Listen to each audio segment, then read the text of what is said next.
모든 무릎을 예수의 이름에 꿇게 하시고 모든 입으로 예수 그리스도를 주라 시인하여 하나님 아버지께 영광을 돌리게 하셨느니라. 아멘. 다 같이 자리에 일어나셔서 사도신경으로 우리의 신앙을 고백하며 예배를 시작하겠습니다.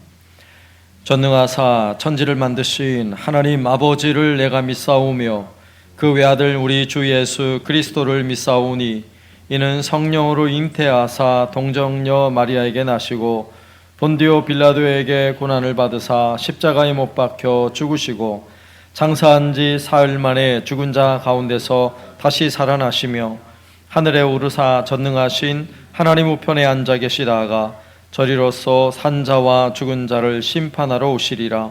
성령을 믿사오며 거룩한 공예와 성도가 서로 교통하는 것과 죄를 사하여 주시는 것과 몸이 다시 사는 것과 영원히 사는 것을 믿사옵나이다. 아멘.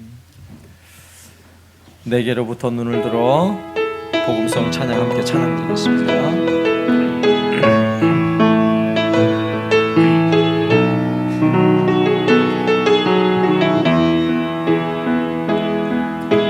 내게로부터 눈을 들어 주를 보기 시작할 때 주의 일을 보겠네.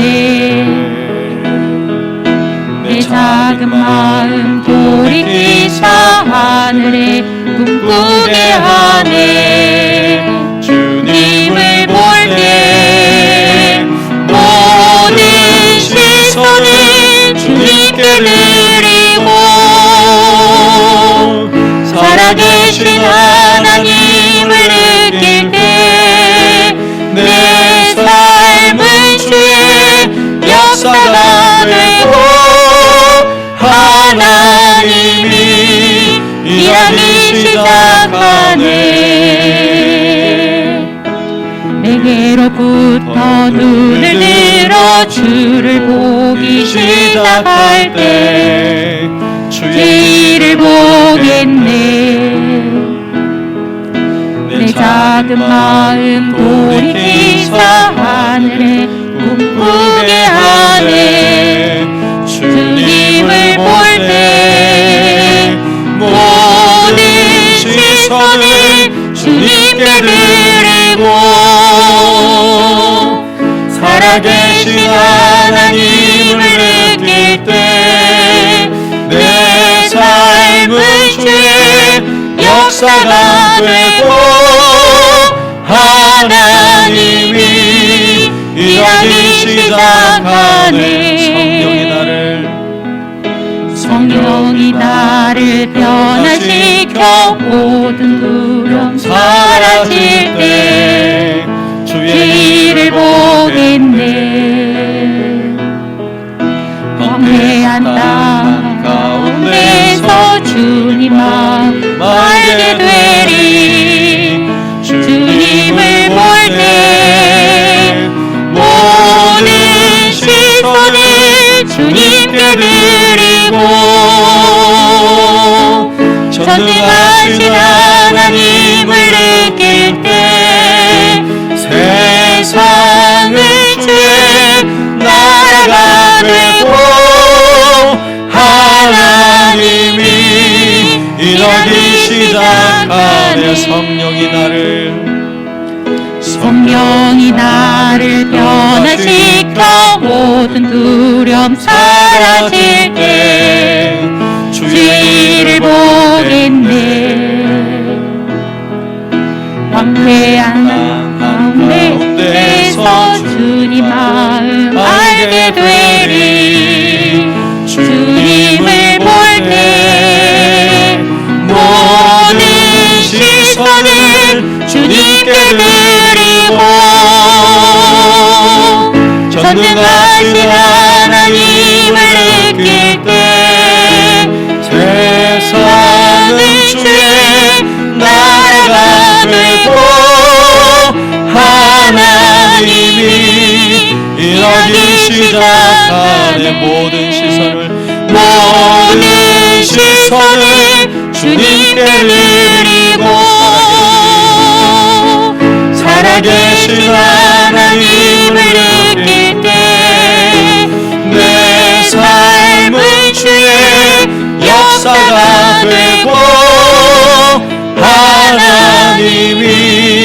일하기 시작하네. 아멘. 내게로부터 눈을 들어 주님을 보기 시작하면 주의 일을 보게 됩니다. 세상으로부터 우리의 시선을 들어 주님을 바라보면 주님 하시는 일, 주님의 역사를 바라보게 될 수 있습니다. 주, 오늘 예배를 통하여 우리의 시선을 온전히 주께로 향하게 하여 주옵소서. 온 마음을 다하여 주님만 바라보는 이 시간 되게 하여 주옵소서. 함께 기도하겠습니다. 하나님 아버지, 감사합니다. 우리의 모든 시선이 주님께로 향하는 이 시간 되게 하여 주옵소서. 우리 자신에게서 눈을 들어 주님 바라볼 때 우리를 위해 일하시는 주의 일을 보게 하여 주시고, 세상의 수많은 고난과 수많은 염려들을 우리의 시선을 그곳에서부터 주님을 향할 때 주님이 일하기 시작하는 놀라운 일을 목격하게 하여 주옵소서. 주, 우리의 예배가 주의 임재를 경험하며 하나님의 통치와 주의 다스리심을 경험하는 예배가 되게 하여 주옵소서. 오늘 이 자리에 오셔서 주의 음성을 듣게 해주시고 우리 온 마음을 주께로 향할 때에 우리 마음의 모든 근심과 염려가 사라지게 하여 주시고 오직 우리에게 들려주시는 하나님의 세미한 음성을 듣는 시간이 되게 하여 주옵소서. 위로의 말씀을 듣게 하여 주시고 신령한 주의 음성을 들으며 우리 마음에 놀라운 회복의 은혜가 있게 하여 주옵소서. 오직 주님만 바라보려 합니다. 주여, 은혜 내려 주시옵소서.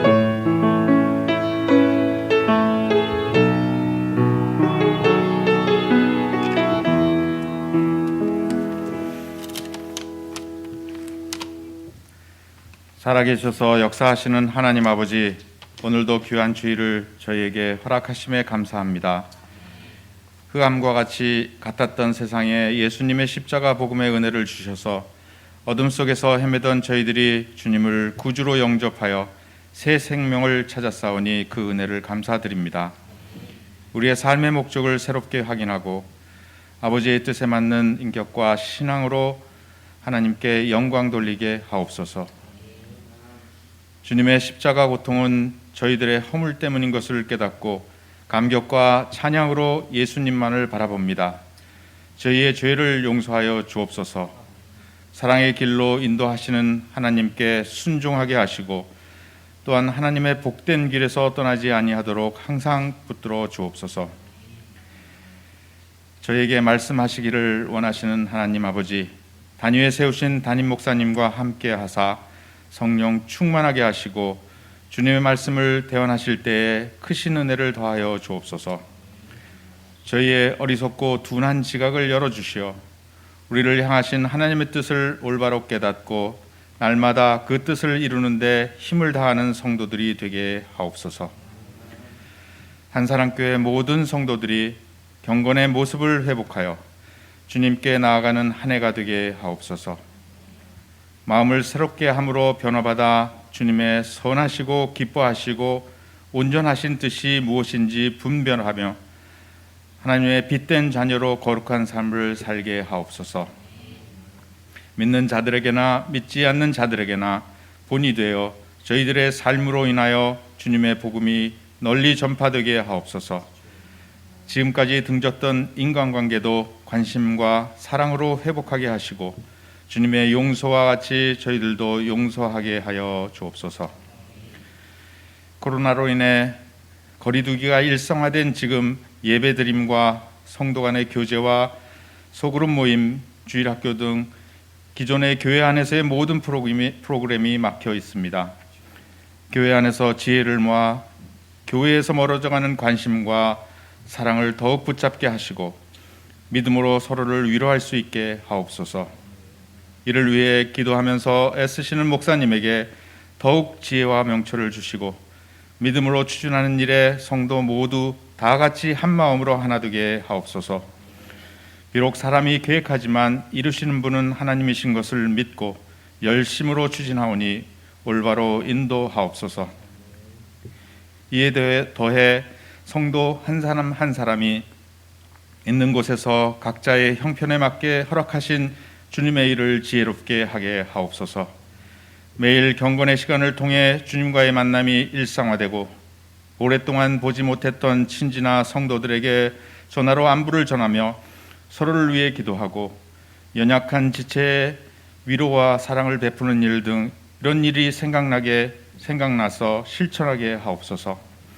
부족한 저희들의 조그만 믿음의 작은 행동이 작은 불씨가 되어 지금의 어려운 때에 성령의 불길을 일으키게 하옵소서. 우리가 소유한 복음이 얼마나 소중한 것인지를 깨닫게 하시어 가진 자에게는 무엇보다 소중히 여겨 마음에 품게 하시고 아직 가지지 못한 이에게는 자기의 소중한 것을 지불하더라도 소유하게 하옵소서.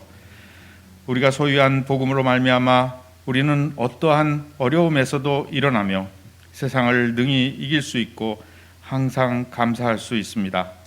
한사랑교회 모든 성도들이 주님의 자녀만이 가질 수 있는 특권을 누리며 흘러넘치는 복의 근원이 되게 하옵소서. 이 모든 말씀 예수님 이름으로 기도드립니다. 아멘.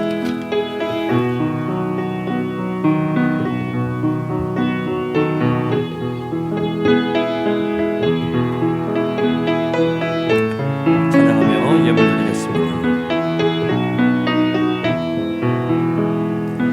좋으신 하나님, 좋으신 하나님, 참 좋으신 나의 하나님.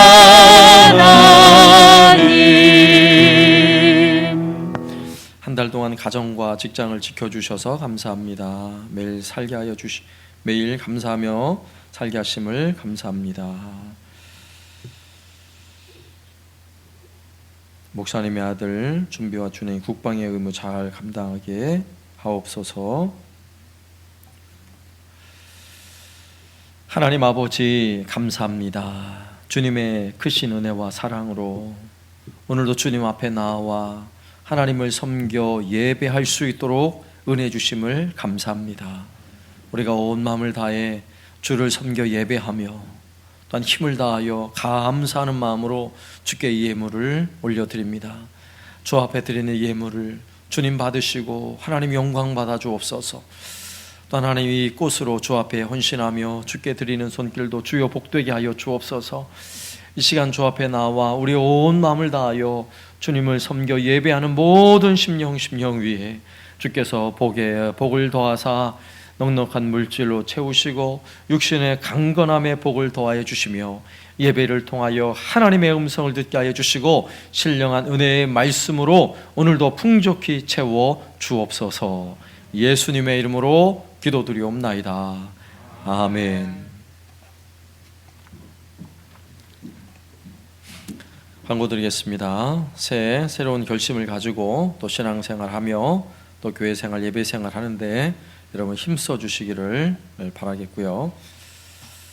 예, 또 코로나19 상황이 조금은 완화되어서 또 전국적으로 예배 드리는데 조금 나아지긴 했지만 진주 지역은 코로나 문제가 계속 좀 어려운 상황이 있습니다. 여러분 개별적으로 또 건강에 늘 유의하시고 또 뿐만 아니라 예배를 드리는 일에도 여러분 열심히 힘써 주시기를 바라겠고요. 그 다음에 주중에 예배의 어떤 상황들이 변화되는 것에 따라서 또 다시 다음 주 예배는 안내하도록 하겠습니다.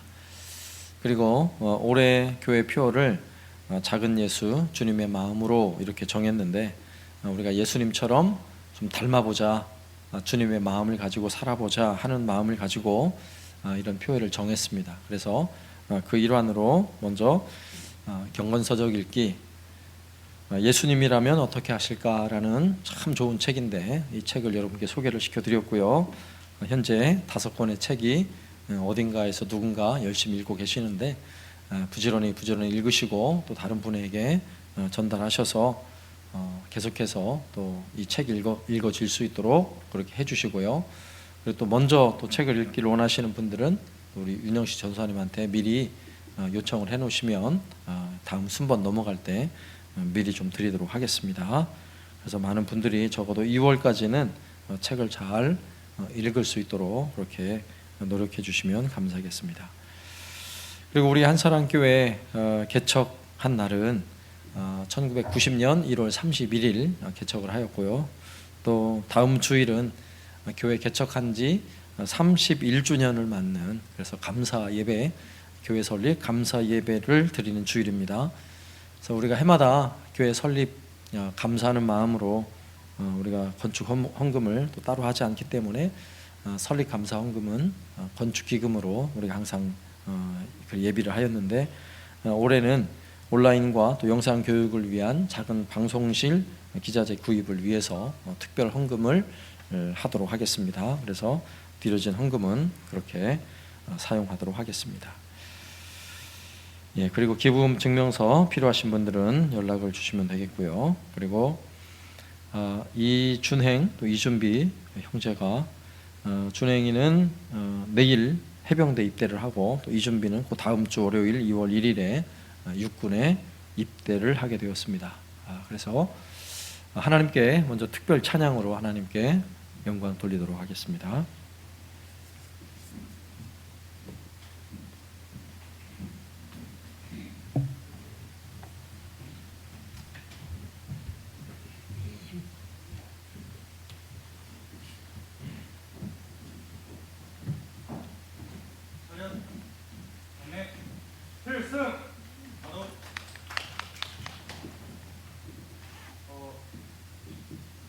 찬양을 하기 앞서서 지금까지 저희 형제 이렇게 씩씩하고 건강하게 잘 자라게 해주신 하나님께 감사드리고, 또 저희 기도와 사랑으로 응원해 주신 한사랑교회 성도분들 정말 감사드립니다. 그리고 또 저희 군대 갔을 때도 기도로 저희 응원해 주세요. 감사합니다.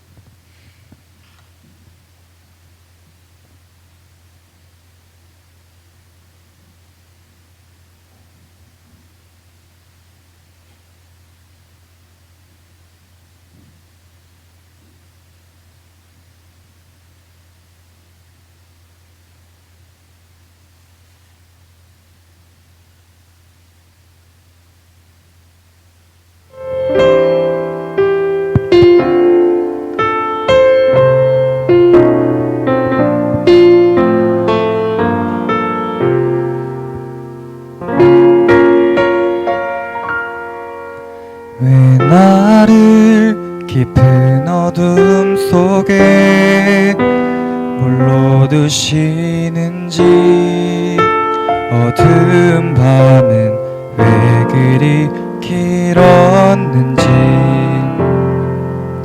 나를 고독하게, 나를 낮아지게, 세상 어디도 기댈 곳이 없게 하셨네.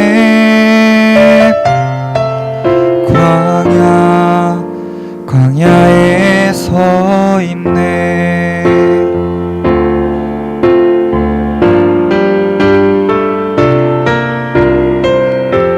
주님만 내 도움이 되시고, 주님만 내 빛이 되시는, 주님만 내 친구 되시는 광야, 주님 손 놓고는 단 하루도 살 수 없는 곳,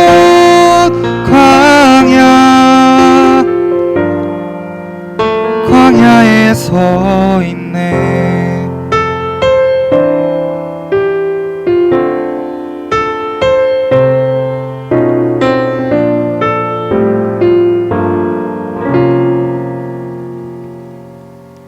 왜 나를 깊은 어둠 속에 홀로 두시는지, 어두운 밤은 왜 그리 길었는지, 나를 고독하게, 나를 낮아지게, 세상 어디도 기댈 곳이 없게 하셨네.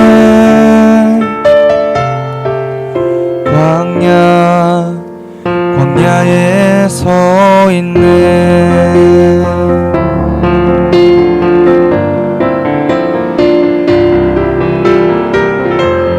주님만 내 도움이 되시고 주님만 내 빛이 되시는 주님만 내 친구 되시는 광야.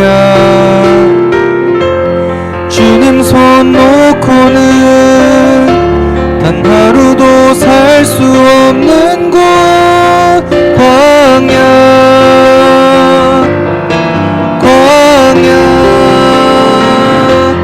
주께서 나를 사용하시려 나를 더 정결케 하시려 나를 택하여 보내신 그곳 광야. 성령이 내 영을 다시 태어나게 하는 곳 광야. 광야에 서 있네.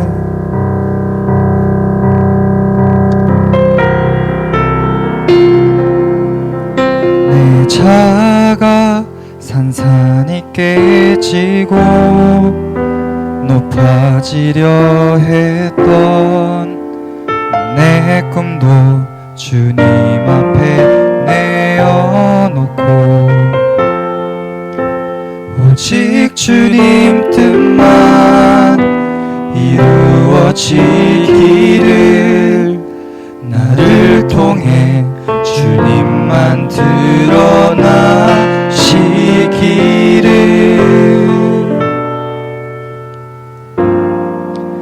광야를 지나며.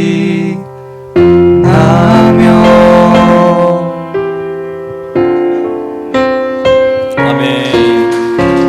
감사합니다. 하나님 말씀은 요한복음 1장 9절에서 18절까지 말씀 보겠습니다. 신약성경 142쪽 요한복음 1장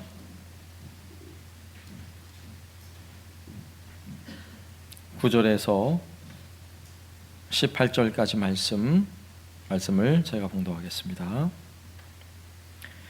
참빛 곧 세상에 와서 각 사람에게 비추는 빛이 있었나니 그가 세상에 계셨으며 세상은 그로 말미암아 지은 바 되었으되 세상이 그를 알지 못하였고 자기 땅에 오매 자기 백성이 영접하지 아니하였으나 영접하는 자 곧 그 이름을 믿는 자들에게는 하나님의 자녀가 되는 권세를 주셨으니 이는 혈통으로나 육정으로나 사람의 뜻으로 나지 아니하고 오직 하나님께로부터 난 자들이니라. 말씀이 육신이 되어 우리 가운데 거하심에 우리가 그의 영광을 보니 아버지의 독생자의 영광이요 은혜와 진리가 충만하더라. 요한이 그에 대하여 증언하여 외쳐 이르되 내가 전에 말하기를 내 뒤에 오시는 이가 나보다 앞선 것은 나보다 먼저 계심이라 한 것이 이 사람을 가리킴이라 하니라. 우리가 다 그의 충만한 데서 받으니 은혜 위에 은혜로라. 율법은 모세로 말미암아 주어진 것이요 은혜와 진리는 예수 그리스도로 말미암아 온 것이라. 본래 하나님을 본 사람이 없으되 아버지 품속에 있는 독생하신 하나님이 나타내셨느니라. 아멘. 다른 목사님들 몇 분과 함께 있을 때 누군가가 같이 있는 목사님을 알아보고 또 우리 말고도 좀 많은 사람들이 함께 있었는데 목사님 하면서 아주 반가운 목소리로 달려오는 거예요. 그래서 그 순간 제 머릿속에 탁 들었던 생각이 야, 이렇게 많은 사람들 있는 자리에서 지금 이 목사님이라고 이렇게 크게 부르면 지금 안 되는데 지금 이 시국에 이러면 안 되는데 이런 마음이 딱 들었어요. 그러면서 제 마음에 계속해서 든 생각이 그러면 지금 내가 목사라는 것이 부끄럽단 말인가? 이제 꼬리를 무는 또 하나의 질문. 그러면 내가 가진 복음이 부끄럽단 이야기인가? 혹시 내가 은혜를 잃어버리고 있지는 않은가? 그러며 한 주간을 지내게 되었습니다. 그러면서 은혜가 뭐냐 도대체, 은혜가 뭘까, 이런 고민을 하다가 오늘 본문을 만나게 된 거예요. 사도 요한의 고백이죠. 은혜 위에 은혜로다. 은혜 위에 은혜로다. 여러분, 구약 성경의 마지막 내용은 말라기서죠. 그리고 신약의 처음 내용이 마태복음인데, 이 말라기서에서 마태복음 사이에는 약 400년의 기간에 빈 공간이 있어요. 이걸 침묵기라고 말해요. 왜냐하면 성경에 그 사이에 어떤 일이 있었는지, 하나님께서 어떤 일을 행하셨는지 아무런 기록이 없으니까요. 여러분, 그렇다고 해서 그 공간, 400년의 공간, 빈 공간이 하나님께서 아무 일을 안 하셨나요? 하나님의 은혜가 멈추었던 시간인가요? 절대로 그렇지 않아요. 하나님의 은혜는 한순간도 멈춘 적이 없습니다. 오늘 주어진 본문에서도 오늘 14절 말씀에 말씀이 육신이 되어 우리 가운데 거하심에 우리가 그의 영광을 보니 아버지의 독생자의 영광이요 은혜와 진리가 충만하더라. 이 말씀은, 14절 말씀은 사도 요한이 한 이야기예요. 사도 요한의 고백. 사도 요한이 고백하기를 우리 예수님의 영광이 얼마나 큰지, 독생자의 영광이고 은혜와 진리가 충만하다고 고백할 수 있는 이유는 하나님의 은혜가 계속해서 흘러와서 사도 요한에게까지 이른 거예요. 그리고 15절은 또 세례 요한의 고백인데, 세례 요한이 이렇게 고백했어요. 요한이 그에 대하여 증언하여 외쳐 이르되 내가 전에 말하기를 내 뒤에 오시는 이가 나보다 앞선 것은 나보다 먼저 계심이라 한 것이 이 사람을 가리킴이라 하니라. 여러분, 같은 시대에 살았던, 같은 이름을 가지고 같은 시대에 살았던 요한이라는 이 두 사람의 감격스러운 고백을 한번 들어보세요. 한 사람, 사도 요한은 아버지 독생자의 영광이라고, 은혜와 진리가 충만하다고 고백을 하였고, 요단강에서 세례를 베풀었던 세례 요한은 내 뒤에 오시는 분, 그분은 성경에 약속되었던 메시아이고 바로 그분이 오셨다, 그분이시다 라고 감격하며 이야기하고 있는 것입니다. 그렇다면 변함없이 하나님의 은혜가 흘러와서요, 여러분, 마태복음에서도 신약 시대에도 동일하게 하나님의 은혜가 임하고 있다는 거예요. 그런데 안타깝게도 예수님께서 이 땅에 오셔서 사역하시는 동안에 예수님을 바라보는 수많은 사람들은 오늘 본문의 세례 요한처럼, 그리고 사도 요한처럼 예수님을 바라보지 못했어요. 예수님을 보면서 그 은혜를 누리지 못했다고요. 그래서 오늘 1장 5절에, 요한복음 1장 5절에 빛이 어둠에 빛이 돼 어둠이 깨닫지 못하더라. 예수님이 빛으로 오셨지만 세상은 여전히 어둠이에요. 빛으로 오신 예수님을 도무지 알아보지 못하는 거죠. 또 요한복음 1장 10절에 그가 세상에 계셨으며 세상은 그로 말미암아 지은 바 되었으되 세상이 그를 알지 못하였고 라고 말씀해요. 세상이 알지 못했어요. 또 11절에 자기 땅에 오매 자기 백성이 영접하지 아니하였으나, 그들이 기다리던 메시아로 예수님이 이 땅에 오셨지만 그들은, 유대인들은 예수님을 영접하지 않았던 거예요. 메시아로 인정하지 않았던 거예요. 그들 조상 대대로 하나님의 은혜를 누리며 살아왔던 백성들인데, 진짜 은혜, 예수 그리스도의 은혜가 예수님이 이 땅에 오심으로 임했음에도 불구하고 수많은 사람들이 예수님을 영접하지 않았을 뿐만 아니라 예수님을 배척하고 핍박하는 사람이 되어 있었던 거예요. 그러나 이러한 시대에 수많은 사람들은 예수님을 바라보며 그 은혜를 알지 못했지만, 오늘 이 요한복음을 기록하고 있는 사도 요한은 감격하며 이렇게 고백하는 거예요. 16절 말씀, 우리가 다 그의 충만한 데서 받으니 은혜 위에 은혜로라. 은혜 위에 은혜로라. 모두가 알지 못하지만 사도 요한은 아는 거예요. 은혜 위에 은혜라고. 이 모든 것이 은혜 위에 은혜라고. 여러분, 오늘날 우리에게 이런 고백이 필요한 시대예요. 정말 은혜 위에 은혜라고.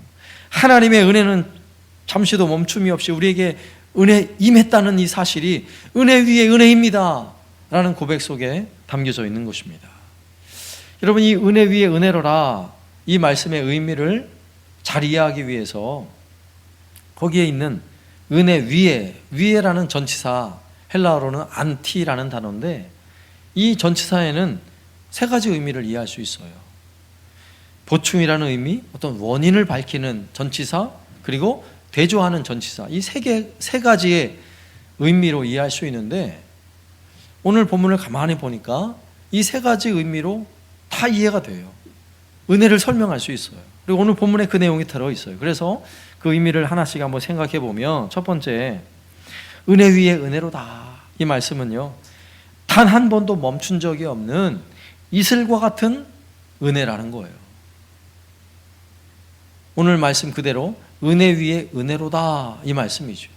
그동안 은혜가 흘러왔는데 그 위에 계속해서 은혜가 부어지는 은혜, 한 번도 멈춘 적이 없는 하나님의 은혜가 과거에도 있었고 지금도 있고 앞으로 계속해서 부어주실 은혜를 말하는 거죠. 여러분, 오늘 이 고백을 하고 있는 사도 요한 당시 그렇게 좋은 때가 아니었다고요. 오늘 이 요한복음을 기록하고 있을 때는 로마의 황제가 도미티안이었어요.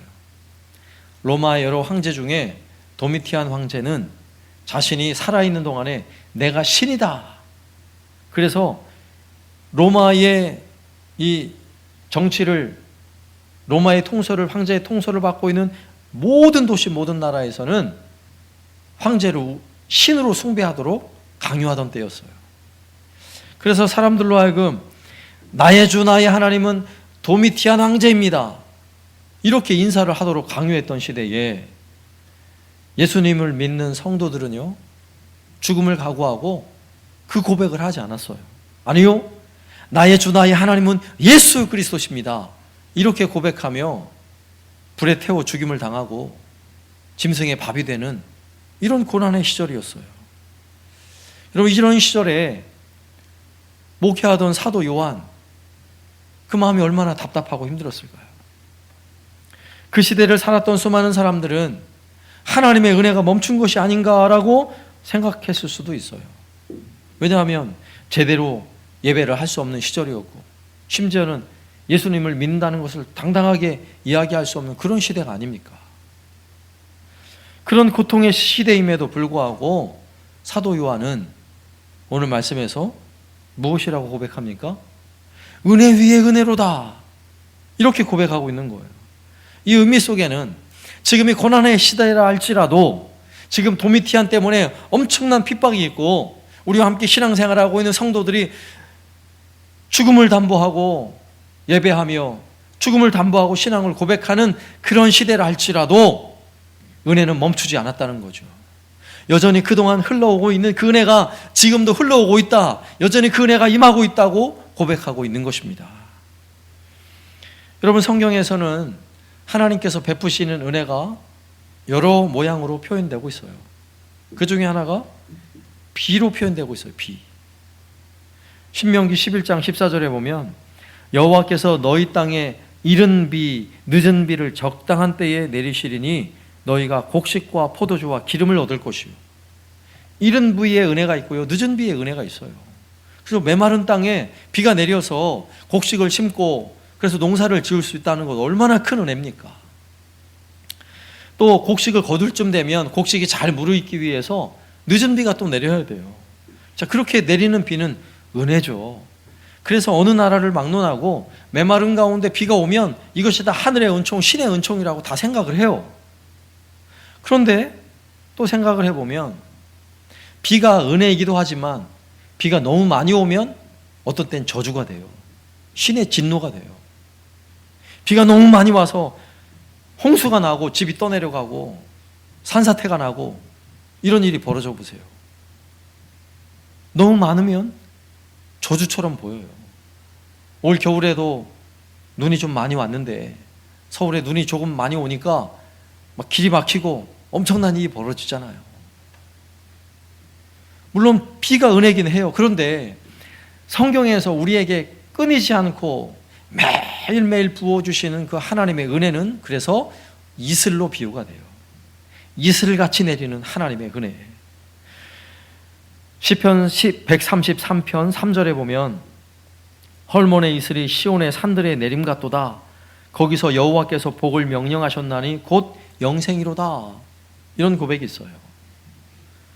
헐몬의 이슬, 이게 어떤 표현이냐면 가나안 땅에는요, 지중해 연안에서 불어오는 그 습한 바람이 헐몬산에서 시원한 바람과 함께 만나면 저녁부터 아침까지 새벽까지 아주 이슬을 촉촉하게 내리는 거예요. 그럼 그렇게 내려진 이슬은 풀과 나무의 모든 갈증을 해결하고요, 그들이 아주 잘 자라나도록, 그리고 곡식들이 꽃이 피고 열매 맺도록 하는데 최적의 조건을 마련하는 거죠. 그래서 지중해 연안에 곡창지대가 형성되어 있어요. 지금도 마찬가지예요. 농사를 짓는데 아무런 어려움이 없는 거예요. 여러분, 이슬이 내릴 때는 이슬이 너무 많이 내려서 새싹이 돋다가 새싹이 상하거나 연한 잎이 구멍이 뚫리는 적 봤어요? 그럴 일이 없어요. 여러분, 이슬이 내리는 건요, 얼마나 조용하게 얌전하게 내리는지, 이슬이 그냥 차분히 내리면 아침에 해가 돋기까지 땅을 촉촉히 적시고요, 잎사귀를 적시고 충분한 수분을 공급하고도 아무런 문제가 없는 거예요. 이게 바로 하나님이 주시는 이슬의 은혜인 거예요. 매일매일 이 이슬만 내려도, 이 가나안 땅에는요, 이 지중해 연안에서 불어오는 이 이슬만 내려도 365일 비가 오지 않아도 얼마든지 농사를 짓는 게 가능한 거예요. 그러니까 이 이슬의 은혜는 하나님의 은혜죠. 이슬 같은 은혜. 그런데 이 문제가 뭐냐? 여러분, 기상청 일기예보에서 오늘 이슬이 얼마나 내릴 겁니다, 이런 보도를 들어본 적 있어요? 저는 지금까지 살아온 중에 한 번도 들어본 적이 없어요. 그런데 어떤 보도를 하냐면 오늘 비가 내릴지 안 내릴지, 비가 내려도 얼마가 내릴지, 몇 미리가 내릴지, 이런 보도는 아주 정확해요. 눈이 와도 오늘 눈이 올지 안 올지, 쌓일지 안 쌓일지를 정확하게 보도를 합니다. 왜 그렇습니까? 너무 많이 오면 문제가 되거든요. 그러니까 비나 눈이 오는 것은 늘 귀를 기울이고 오는지 안 오는지를 알지만, 이슬이 내리는 건 오는지 안 오는지를 몰라요. 여러분, 하나님의 이슬 같은 은혜가 그런 것 같아요. 하나님은 변함없이 시대가 바뀌든 어떤 상황이 있든 변함없이 이슬 같은 은혜, 매일매일 은혜를 부어주셨어요. 어떤 때는 은혜가 멈춘 게 아닌가라고 생각하고 있는 그때도 이슬 같은 하나님의 은혜는 멈춘 적이 없어요. 그렇게 매일매일 은혜를 주셨어요. 그런데 문제는 뭐죠? 잘 모르는 거예요. 은혜를 그렇게 주셨는데도 매일매일 주시니까 은혜를 그냥 잊고 사는 거죠. 여러분, 이스라엘 백성들이 가나안 땅에 가기 위해서 애굽에서 나와 광야로 들어갔잖아요. 광야로 들어갔을 때에 광야의 양식이 어디 있겠어요? 먹을 양식이 없는 곳이에요. 그런데 그들에게 하나님이 만나의 은혜를 주셨어요. 만나의 은혜. 그런데 그 만나의 은혜가, 만나가 내려질 때 어떻게 내렸어요? 이슬과 같이 내렸대요. 아침 이슬이 내릴 때 함께 만나가 내렸대요. 그리고 그들이 장막을 짓고 사는 그 주변에 이슬이 내림같이 만나가 내려지면 그걸 거두어서 맛있게 음식을 해 먹으면 되는 거예요. 근데 그들이 처음에는 신비한 음식으로 알고 막 기쁨으로 음식을 먹었지만, 매일매일 40년 동안 변함없이 이슬같이 내리는 만나의 은혜를요, 시간이 조금 지나니까 다 잊어버리더라고요. 그래서 그 아침에도 만나를 거두어 음식을 해먹고는 불평을 하는 거예요. 불평을 해요. 다 잊어버렸어요. 그들이 우상 숭배를 할 때도 그날 아침에 만나를 내려주셨거든요. 그 만나로 요리를 해서 먹었어요. 그리고 그들은 금송아지를 만들고 우상 숭배를 했어요. 왜일까요? 변함없이 내려주시는 그 이슬 같은 만나의 은혜를, 이슬같이 내리니까, 조용조용하게 내리니까 그냥 다 잃어버린 거예요. 그리고 우리에게 주시는 하나님의 은혜가 지금까지 단 한 번도 멈추지 않고 내려주신 하나님의 은혜가 이슬 같은 은혜예요. 오늘 사도 요한은 그 은혜를 기억하는 거예요. 은혜 위에 은혜로다. 사도 요한이 처해진 그 상황이 도미티안 황제로 인해 수많은 핍박과 고난이 있는, 마치 은혜가 멈춘 것처럼 여겨지는 시대일지라도 사도 요한은 안 거예요. 이런 시대라도 하나님의 은혜가 변함없이 내려주었다는 사실을. 이스라엘 백성들 자신의 조상들이 그 마른 땅 광야에서 지낼 때에도 변함없이 은혜를 내려주셨고, 만나의 은혜를 내려주셨고, 가나안 땅에 정착한 후에도 만나는 그쳤죠. 첫 수확을 얻은 후에는. 그러나 만나는 그쳤다 할지라도 가나안 땅에서 하나님의 은혜는 변함없이 내려주셨어요. 가나안 땅에 정착한 후에 그들이 또 우상 숭배하고 잘못된 길을 갈 때도 하나님의 은혜는 멈추지 않았어요. 변함없는 은혜. 그들이 전쟁을 할 때에도 하나님의 은혜는 멈추지 않았고 항상 은혜를 주셨어요. 그 은혜가 흘러 사도 요한이 비록 고난의 시대이지만, 하나님의 은혜가 멈춘 것처럼 여겨지고 있는 시대이지만, 교회가 제대로 예배 드릴 수 없는 고난의 시대이지만 그 시대도 변함없이 은혜가 흐르고 있다는 사실을 고백하고 있는 거예요. 은혜 위에 은혜로다, 이렇게 고백하는 거예요. 그럼 오늘날 우리도 이 고백을 드려야 돼요. 내 형편이 어떠하든지 상관없이. 물론 시대적인 어려움도 있지만 개인적으로 어려운 분도 있을 거예요. 개인적으로 질병의 문제든 가정의 문제든 뭐 물질의 문제든 개인적으로 어려운 분, 어려움의 시기가 있다 할지라도 여러분 명심하세요. 은혜 위에 은혜로다. 하나님의 은혜는 단 한순간도 멈춘 적이 없다고요. 나는 잊었을지 모르지만, 그 은혜가 매일매일 주신 은혜라서 나는 잊었을지 모르지만 분명한 사실은 멈춘 적이 없다는 것. 그래서 우리는 고백해야 하는 것입니다. 은혜 위에 은혜로다 라고 고백하시길 바랍니다. 두 번째는요, 오늘 이 고백 속에는 원인의 은혜예요. 원인의 은혜. 내가 은혜로다라고 고백할 수 있는 어떤 원인이 있다는 거예요. 그래서 오늘 말씀, 은혜 위에 은혜로다를 다시 바꿔 말하면 은혜 때문에 은혜로다, 이렇게 바꿀 수 있는 거예요. 그러니까 어떤 원인의 은혜가 있다는 거죠. 오늘 17절 말씀에 그 의미가 잘 드러나 있어요. 17절에 보면 율법은 모세로 말미암아 주어진 것이요 은혜와 진리는 예수 그리스도로 말미암아 온 것이라. 은혜와 진리는 예수 그리스도로 말미암았대요. 여러분, 구약의 율법도 은혜죠. 구약의 율법도 은혜예요. 그런데 구약의 율법은 이정표와 같아서 한 곳을 향해 딱 방향을 제시하고 있는 거예요. 그 방향이 어디죠? 바로 예수 그리스도예요. 구약의 모든 율법은 예수 그리스도를 향해 이정표를 제시하고 있는 거예요. 그래서 구약의 율법의 은혜를 따라가 보면 예수님을 만나게 되어 있어요. 그래서 오늘 말씀이 바로 그 얘기예요. 17절이 율법은 모세로 말미암아 주어진 것이요 은혜와 진리는 예수 그리스도로 말미암아 온 것이라. 그래서 오늘 16절에서 사도 요한이 고백하는 우리가 다 그의 충만한 데서 받으니 은혜 위에 은혜 때문이로다, 이 말씀은 다시 바꿔 쉽게 표현하면 우리가 다 예수님 때문에 충만한 은혜를 받아서 바로 예수님 때문에 우리가 은혜로다, 이렇게 고백하는 거예요. 여러분, 예수님으로 정말 충분하십니까? 예수님으로, 오직 예수님으로 이미 충만한 은혜가 우리에게 임하고 있는 것입니다. 어느 사모님이 이런 고백을 했어요. 그는 부모님이 목회자였어요. 그리고 부모님이 목회를 하시면서 너무 힘들게 고생하며 목회하는 모습을 보면서 그가 자라면서 다짐을 하고 또 다짐을 했어요. 나는 절대로 나는 목회자 사모가 되지 않으리라 결심을 했어요. 그래서 감사하게도 직장 생활을 잘하는 멋진 남편을 만나서요, 결혼을 하고 행복하게 잘 살고 있었어요. 그런데 이분의 간증이 누구 간증이라고요? 사모님 간증이에요. 어느 날 남편이 집에 와가지고는 자기가 목회자가 되기 위해서 신학을 해야겠다고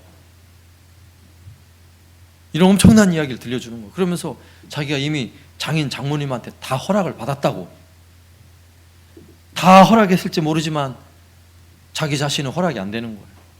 자기가 다짐을 하고 다짐을 했는데, 나는 목회자 사모가 되지 않을 거라고 다짐을 하고 다짐을 했는데 이미 부모님도 다 허락을 했다 그러니까. 그래서 어머니를 찾아갔어요. 따지려고. 어머니한테 따지고 나는 되고 싶지 않다고 그렇게 얘기하려고 찾아갔는데 그 어머니 사모님이 딸에게 이런 이야기를 들려준 거예요. 나는 평생 목회자 삶으로 살아온 것을 후회한 적이 없단다. 예수님과 함께 할 수 있다는 것처럼 행복한 일이 없거든. 그래서 이 사모님이요 깜짝 놀란 거예요. 그렇구나. 자기가 볼 때 어린 마음에 나의 어머니는 고생고생하며 불행하게 산 줄 알았는데 어머니의 삶은 불행한 게 아니었구나. 예수님 때문에 행복한 거였구나. 예수님 때문에. 그 사실을 알고 사모의 길을 걸어갔다는 거예요. 예수님으로 여러분 만족하십니까? 예수님으로 충분하십니까? 가난한 자의 어머니로 알려진 여러분 마더 테레사 여러분 잘 아시죠? 그분의 유명한 일화가 있어요. 그가 하는 일을 보며 한 아주 재벌이 감동을 받았어요. 그리고 테레사 수녀에게 찾아가서 당신이 원하는 것이 무엇입니까? 내가 무엇이든지 들어주겠습니다. 그때 이 수녀님이 한 이야기가 저는요 예수님이면 충분합니다. 예수님이면 충분합니다. 여러분 정말 예수님이면 충분하십니까? 네? 예수님이면 충분하십니까? 사도 바울이 빌립보서 3장 8절에서요 이렇게 고백해요. 또한 모든 것을 해로 여김은 내 주 그리스도 예수를 아는 지식이 가장 고상하기 때문이라. 내가 그를 위하여 모든 것을 잃어버리고 배설물로 여김은 그리스도를 얻고. 예수님으로 충분한 사람은요 다른 것 때문에 만족하는 사람이 아니에요. 은혜의 원인이 내가 무엇을 더 가졌냐 받았느냐가 아니에요. 은혜의 원인은 예수 그리스도십니다. 내 형편과 상황이 어떠하든지 상관없이 예수님이면 충분합니다. 이런 고백이 바로 예수님, 은혜 위에 은혜로다. 예수님으로 충만하니 은혜 위에 은혜로다. 이런 고백인 것입니다. 그리고 세 번째로요, 오늘 또 이 고백은 반전의 은혜예요. 반전의 은혜. 그래서 오늘 은혜 위에 은혜로다 이 말을 또 바꿔 말하면 은혜 대신에 은혜입니다. 이 은혜 말고 또 다른 은혜입니다. 이런 표현이에요. 오늘 18절에 그 의미가 드러나 있는데, 본래 하나님을 본 사람이 없으되 아버지 품속에 있는 독생하신 하나님이 나타내셨느니라. 독생하신 하나님, 아버지 품, 하나님 품에 있던 그 독생하신 예수 그리스도가 이 땅에 나타나셨다는 거예요. 여러분, 하나님 하늘 보좌에 앉으셔야 할 분, 하나님 품에 계셔야 할 그 소중한 분이 이 땅에 오셨다는 거예요. 세상에 우리와 똑같은 모습으로, 인간의 모습으로 이 땅에 오셨다는 것입니다. 이게 놀라운 반전이죠. 여러분, 14절에도 말씀이 육신이 되어 라는 표현이 있어요. 말씀이 육신이 되어 우리 가운데 오셨대요. 우리 가운데 오셨다 하는 것은 예수님께서 이 땅에 오실 때 여러분 황제와 같이 엄청난 권력을 가지고 오셨나요? 수많은 부귀와 영화를 누리며 이 땅에 오셨나요? 그러지 않으셨어요. 마구간에 태어나셨고 말 구유에 누우셨어요. 그는 가난한 자들과 늘 함께 하셨고 외로운 사람들, 병든 사람들 친구가 되어주셨어요. 그뿐만 아니라 예수님이 이 땅에 오셔서 세상 사람들이 부러워할 만한 게 하나도 없어요. 그리고 그의 죽음을 한번 생각해 보세요. 여러분, 예수님처럼 죽고 싶은 사람이 어디 있겠어요? 인생의 가장 비참한 모습으로 죽으셨어요. 온몸에 채찍에 맞아 온몸에 피투성이가 되셨고, 사형수들이나 그리고 극악범이나 그리고 정치범, 반역자들, 그들을 사형시키는 십자가 형틀에 매달려 죽임을 당하셨어요. 비참하게. 여러분, 이 모습을 보면 모두가 혀를 차면서 불쌍한 인생, 저주받은 인생. 여러분, 그렇게 인생을 마감하셨어요. 참으로 불행해 보이죠. 그러나 예수 그리스도의 은혜를 아는 사람들은 여러분 십자가를 사랑해요. 여러분 십자가, 그 저주의 형벌의 십자가를 사랑한다는 게 말이 됩니까? 이거 반전이죠. 여러분 예수님의 죽음을 한번 생각해 보세요. 얼마나 비참한 죽음을 죽으셨어요. 그러나 그 주님의 죽으심이 사랑이라는 사실을 깨닫는 순간, 그 죽음이 나를 향한 하나님의 사랑이라는 사실을 깨닫는 순간 놀라운 반전의 은혜가 일어나는 거예요. 그 사랑 때문에 이제는 주님을 사랑한다고, 내 생명을 바쳐서라도 주님을 사랑한다고 고백하는 인생이 되는 것입니다. 얼마나 놀라운 반전이에요. 지금도 그 예수님을 따르는 수십억 명의 사람들은요, 십자가를 사랑해요. 너무너무 사랑해요. 나를 위해 십자가에 죽으신 그 주님만을 생각하면요, 그 마음에 감격이 오는 거예요. 감격이. 그 주님 때문에 마음이 뜨거워지는 것입니다. 그리고 그 주님을 닮기 위해, 그 주님의 인자하심과 그 주님의 사랑을 닮기 위해 나도 주님처럼 살겠습니다 각오하고 결단하는 삶을 살게 되는 것입니다. 반전이잖아요. 반전.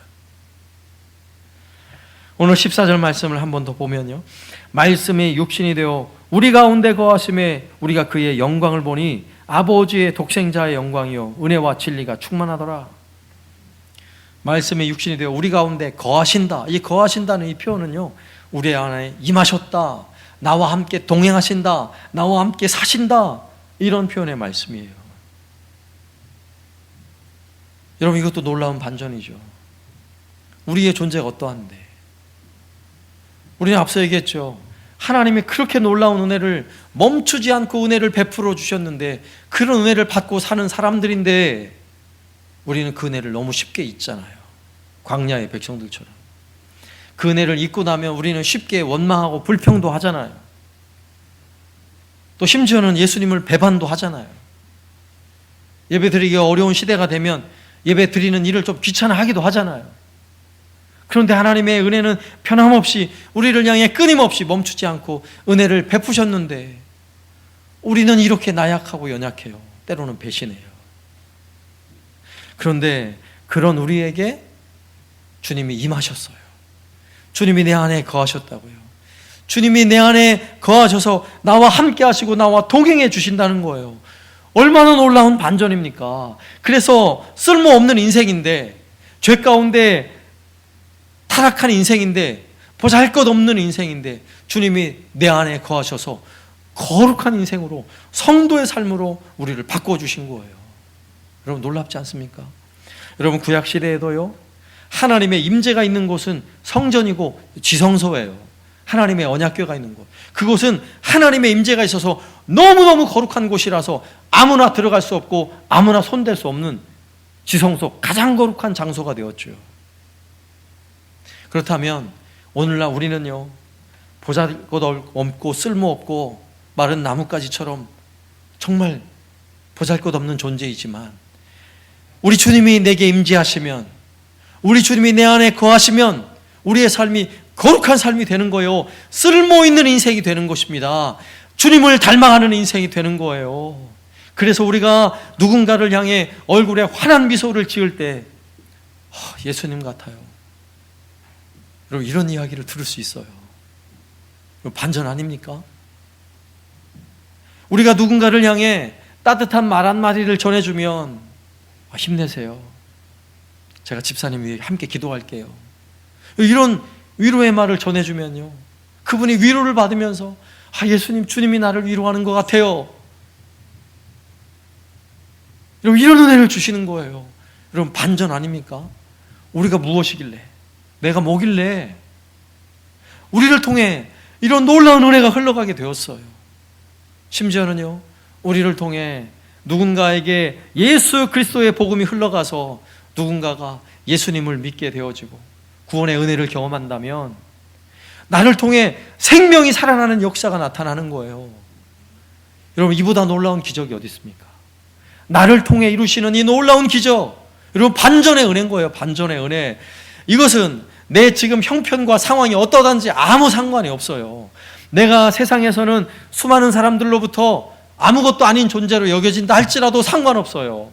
오늘날 우리가 살아가고 있는 시대처럼 수많은 사람들이 교회를 향하여 손가락질하는 시대라도 상관이 없어요. 여전히 복음은 능력인 것입니다. 반전의 은혜가 있다고요. 여러분, 로마 시대에 수많은 사람들이 예수님을 믿는다는 것 때문에 재산을 빼앗기고 그의 생명을 잃는 이 고통의 시대라 할지라도 예수를 믿는 사람들, 그들은요, 이 복음의 반전의 은혜를 놓지 않았어요. 황제를 향해 나의 신이라고 고백하지 않았다고요. 예수님만이 나의 하나님이라고, 나의 구세주라고 고백하며 그냥 죽음의 길을 갔어요. 여러분, 그리고 나서 300년이 지나고 여러분, 로마는 기독교 나라가 됐어요. 기독교 국교가 됐다고요. 기독교가. 복음이 이깁니다. 복음이 승리합니다. 우리가 가진 은혜는 바로 이런 반전의 은혜가 있어요. 앞서 말씀드렸듯이 여러분, 코로나 상황이 좋지 않을수록 교회가 세상을 향하여 손가락질 받는 것 같아서 저도 사실 많이 부끄러웠어요. 목사님 하는 소리를 들으면 이러면 안 되는데 이런 마음이 들었지만 더 이상 그럴 필요가 없습니다. 우리가 살아가는 시대는 여전히 복음이 능력인 시대에 우리가 살아가고 있습니다. 여러분, 믿으십니까? 우리가 함께 읽어야 할 예수님이라면 어떻게 하실까? 그리고 그 책 속에요, 복음의 능력이 어떻게 역사하는지 너무나 자세하게 기록하고 있어요. 복음이 역사하기 시작하면요, 한 사람 개인이 삶이 변할 뿐만 아니라 직장이 변하고 가정이 변하고 사회가 변하는 거예요. 이게 바로 복음의 능력입니다. 오늘날 우리가 살아가는 이 시대에도 복음의 능력은 변함이 없음을 믿습니다. 우리가 가진 복음은 여전히 능력이 되어서 손가락질을 하는 그 사람들을 변화시킬 능력이 될 줄로 믿습니다. 여전히 죽음이 가득한 세상, 여전히 어둠이 가득한 세상, 이 세상을 밝게 변화시키고 생명의 역사를 이루는 것이 우리가 가진 복음인 줄로 믿습니다. 여러분, 이 반전의 은혜를 경험하시길 바랍니다. 그래서 우리는 오늘 사도 요한이 고백한 이 고백을 함께 고백할 수 있어야 돼요. 여러분, 다른 것은 있더라도 은혜 위에 은혜로라, 은혜 위에 은혜로다. 여러분, 잊지 마세요. 하나님의 멈추지 않는 은혜, 어떤 상황이 있다 할지라도 그 은혜는 멈추지 않았어요. 그리고 그 은혜의 원인은 예수 그리스도셨습니다. 그리고 그 은혜는 반전의 은혜였어요. 지금은 힘들지 모르지만 반드시 그 은혜는 승리하는 은혜인 줄로 믿습니다. 그 은혜를 가지고 힘있게 살아가는 저와 여러분 되시기를 살아계신 예수님의 이름으로 축원합니다. 아멘. 우리 함께 말씀을 생각하며 300장 함께 찬양하겠습니다.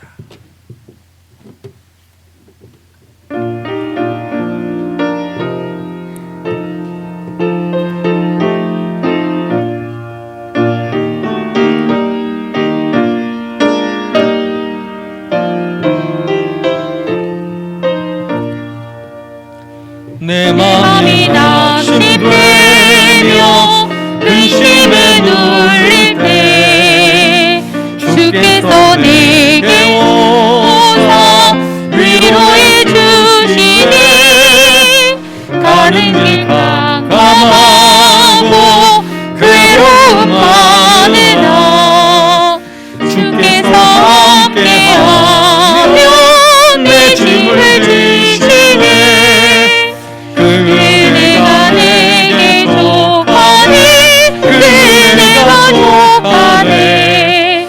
이 괴로운 세상 지날 때 그대가 족하네. 희망이 사라지고 친구 날 버릴 때 주에게 속삭이며 새 힘을 주시니 싸움이 맹렬하여 두려워 떨리에 승리의 왕이 되신 춤성 들리네. 그대가 내게 속하네, 그대가 족하네. 이 괴로운 세상 지날 때 그대가 족하네. 번민이 가득 차고 눈물이 흐를 때 주 나의 곁에 오사 위로해